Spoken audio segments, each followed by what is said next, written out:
जय श्री कृष्ण। कल श्री कृष्ण ने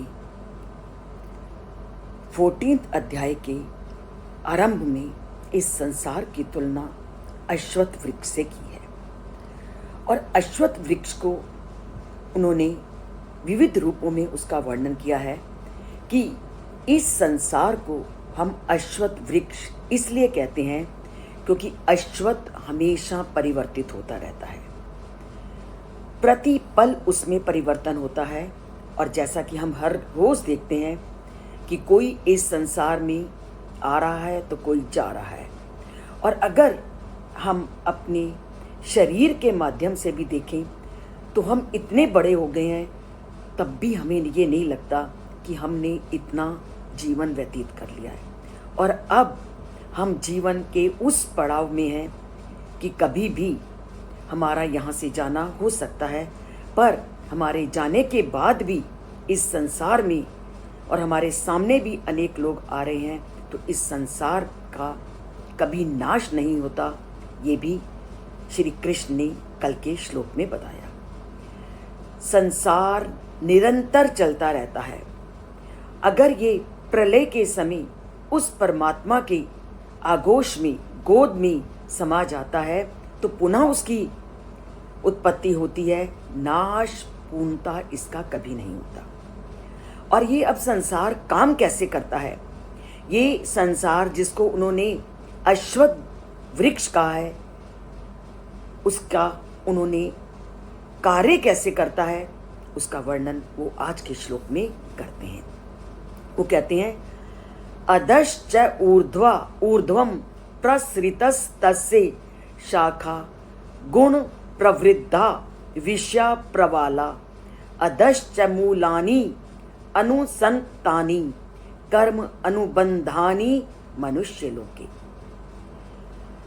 कल उन्होंने कितना अच्छा अश्वत्थ वृक्ष के बारे में बताया कि सामान्यतः संसार में हम जो देखते हैं उस वृक्ष की जड़ें नीचे की ओर होती हैं, परंतु ये जो अश्वत्थ वृक्ष है इसकी जड़ें ऊपर की ओर होती हैं, क्योंकि इस वृक्ष को बनाने वाले वो परम पिता परमात्मा हैं और उनका निवास हमेशा ऊपर होता है। कभी भी आप घर में कोई पूजा कराओ, जो भी हमसे श्रेष्ठ लोग होते हैं, हम उनको हमेशा उच्च आसन दे करके उनको आसन पर बिठाते हैं। तो परमात्मा जो कि सबसे ऊंचा है उसका स्थान नीचे तो हो ही नहीं सकता। उसका स्थान ऊपर से ऊपर, सबसे ऊपर है। तभी तो जब हम कोई भी प्रार्थना करते हैं तो हमारी आंखें सहसा ऊपर की ओर चली जाती हैं। तभी कहा कि उस अश्वत्थ वृक्ष की जो शाखाएं उस परमात्मा ने फैलाई हैं वो नीचे और ऊपर दोनों हैं। अधश्च ऊर्ध्वश्च प्रसृता तस्य शाखा। अब पेड़ की जड़ तो ऊपर है, पर पेड़ की जो जड़ है की जो शाखाएं हैं वो ऊपर तथा नीचे की ओर फैली हुई हैं। और हम प्रतिदिन जो इच्छाएं करते हैं और इच्छाओं से हम जो विषयों की ओर जाते हैं, जो इंद्रियां हमारी विषयों के ओर जाती हैं, वो उस पेड़ की कोमल कोपलों के समान है। और ये जो इंद्रिय विषय हैं जिसकी तुलना उन्होंने पेड़ के कोमल कोपलों से की है, ये बढ़ती कैसे हैं? हमारी इच्छाएं भी तो प्रतिपल बढ़ती हैं और पेड़ की जो कोपलें भी बढ़ती हैं।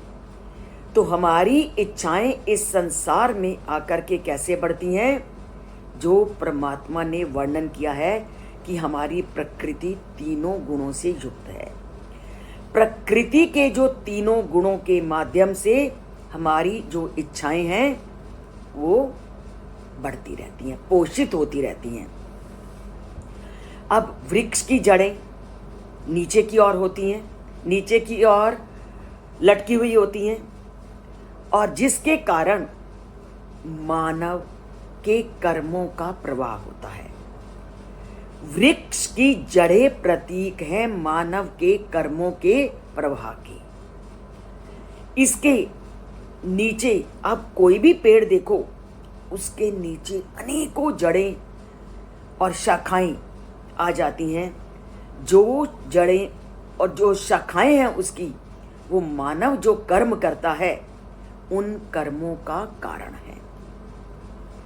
अब श्री कृष्ण ने प्रकृति की सृष्टि की तुलना किससे की?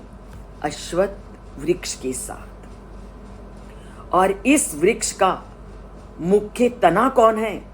वो मनुष्य है, जिसमें आत्मा कर्म करती है। संसार क्या है? अश्वत्थ वृक्ष।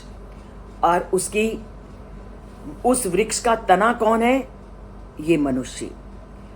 वृक्ष का जो मुख्य तना है वो मानव रूप है, जिस मानव के शरीर में आत्मा काम करती है। और इस वृक्ष अर्थात संसार रूपी जो वृक्ष की शाखाएं हैं, ये कुछ ऊपर भी हैं और कुछ नीचे की ओर भी बढ़ती हैं। अब ये बहुत समझने वाला विषय है। यहाँ वही बात आ जाती है, उन्होंने बोला कि इस वृक्ष की शाखाएं ऊपर की ओर भी हैं और नीचे की ओर। कितने श्लोकों में श्री कृष्ण ने बताया कि व्यक्ति अपने गुणों के माध्यम से अपनी स्थिति को प्राप्त करता है।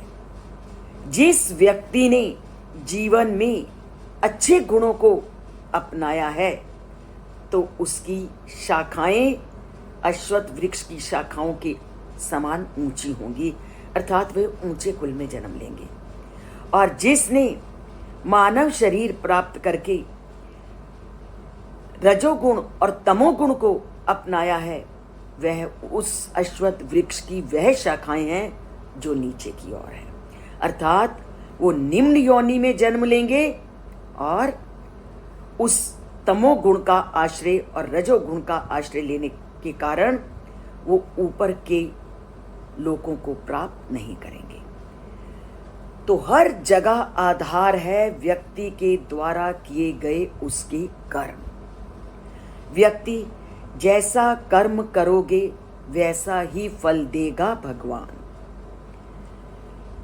तो वृक्ष के माध्यम से, वृक्ष की शाखाओं के माध्यम से श्री कृष्ण ने ये स्पष्ट कर दिया है कि हमारे जो कर्म हैं वही हमें लोक और प्रलोक की ओर ले जाने वाले हैं। और वृक्ष के ऊपर जो कोपल आती है, उन कोपलों की तुलना उन्होंने की है सांसारिक विषयों से। सांसारिक विषयों में अगर हम फंसते जाएंगे तो बार बार संसार में आवागमन के चक्र में बंधते जाएंगे। और अगर विषयों से ऊपर उठना शुरू कर देंगे तो हम आवागमन के चक्र से मुक्त होने का प्रयास करते रहेंगे। अश्वत्थ वृक्ष बहुत विशाल वृक्ष होता है, उसी तरह उस परमात्मा के द्वारा बनाया गया ये संसार भी बहुत विशाल है।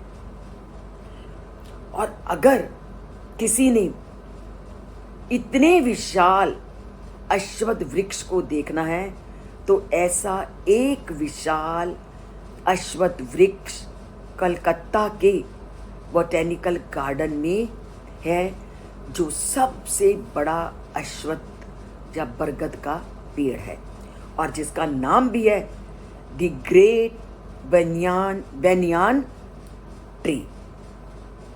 और अगर उस वृक्ष की अगर आप लंबाई और चौड़ाई देखो तो उस बरगद के पेड़ की परिधि है 11,000 गज। और ये इसकी जो जड़ें हैं वो वायवीय जड़ें हैं और ये 3300 इस वृक्ष की वायवीय जड़ें हैं।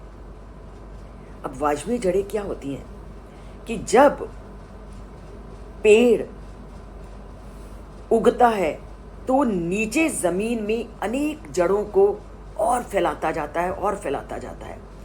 इसी तरह जब बरगद का पेड़ दूसरे पेड़ को जन्म दे देता है तो वो उसकी वाजवीय जड़ें कहलाता है। और इसी जड़ों की तुलना उन्होंने मनुष्यों के विषयों से की है कि जैसे ही मनुष्य विषयों की ओर आता है तो उसके वह विषय उसको ऐसे बढ़ते जाते हैं, ऐसे इंद्रियां उसको विषयों की ओर ले जाती हैं जैसे बरगद के पेड़ की वाजवीय जड़ें। बरगद के पेड़ की जो जड़ें हैं वो अपने साथ साथ अनेक जड़ों को और उत्पन्न करती हैं। इसलिए परमात्मा ने इस संसार की तुलना बरगद पेड़ से की है कि जब व्यक्ति इस संसार में आता है, अगर वह इच्छाओं को नियंत्रित नहीं करता तो उसकी यह इच्छाएं वैसे ही बढ़ती जाती हैं जैसे बरगद पेड़ की वाजवीय जड़ें। और ये तो पीछे के कई श्लोकों मैंने आपको बताया है कि जब व्यक्ति ने एक इच्छा को अपने अंदर हावी होने दिया तो उसकी एक इच्छा अनेक इच्छाओं को जन्म देती है। तो मैं बार बार कहती हूँ, न कामा कामा नान उपभोगेन शम्यति यथा हविषा कृष्ण वर्तमेव भूयो एव अभिवर्तते। आग में हविषा डालोगे, घी डालोगे तो आग तो भड़केगी ही। तो इच्छा को अगर स्थान देते जाओगे तो इच्छाएं अनेक इच्छाओं को जन्म देंगी। तो हम अपनी इच्छाओं को बढ़ने ना दें, उन इच्छाओं पर अपना अंकुश लगाएं ताकि वो हमें बुराई की मार्ग पे ना ले जा सकें। तो हमें श्री कृष्ण के साथ जुड़ना होगा, श्री कृष्ण के उपदेशों को समझना होगा, उनके उपदेशों को जीवन में लागू करना होगा और उन्हीं के आधार पर अपनी जीवन यात्रा को चलाना होगा। और ये तभी होगा जब हम गीता के श्लोकों से अपना नाता जोड़ेंगे, उसके गूढ़ रहस्यों को समझेंगे। और अगर चैनल से नहीं जुड़े तो उसको ज़रूर सब्सक्राइब कीजिए और लाइक का बटन दबाना मत भूलिए। तो करते हैं चैनल को सब्सक्राइब अगर नहीं किया, और लाइक का बटन दबाकर उस परमात्मा के प्रति अपनी भक्ति का भाव